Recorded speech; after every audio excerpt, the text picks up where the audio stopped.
Автоматическая станция контроля загрязнения атмосферного воздуха. Она отбирает пробы каждые 20 секунд и усредняет показатель на 20 минут. Таких стационарных станций по республике 16. Они расположены так, чтобы при обнаружении загрязнения легко было установить источник. Это одна из 6 мобильных лабораторий. Здесь воздух тестируют на 15 загрязняющих веществ: сероводород, аммиак, диоксид азота, а с этого года и формальдегид. Новое оборудование установили в Казани, Челнах и Нижнекамске. Да, как только поступает жалоба в Министерство экологии, мы оперативно реагируем, выезжаем на место отбора, также проводим уже обследование территории. Данная лаборатория может проанализировать воздух уже в течение 20 минут. Вот меня спрашивают, какой вы считаете, какой район самое плохое качество воздуха? Это, наверное, где больше всего жалоб. Из района Самосыровской свалки за прошлый год больше 300 жалоб, в том числе коллективных. В 2021-м началась рекультивация по национальному проекту «Экология». Тело свалки уже закрыто глиняным замком. Дальше ее укроют пленкой и установят трубы для выхода газа на генератор.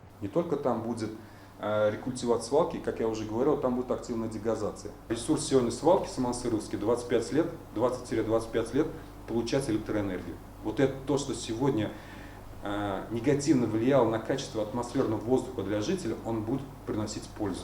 То есть с этого газа будем вырабатываться электроэнергия. Ликвидация так называемых объектов накопленного вреда – лишь часть воздухоохранных мероприятий. Сегодня озвучили данные о качестве воздуха в республике за 30 лет. Так, выбросы загрязняющих веществ от автомобилей сократились почти на 73%. Благодаря современным двигателям, переходу на газовое топливо, развитию электротранспорта и реконструкции дорожной сети. Уменьшение пробок на Ленинской дамбе, уменьшение пробок на 11 минут нам позволило уменьшить выбросы на 8%.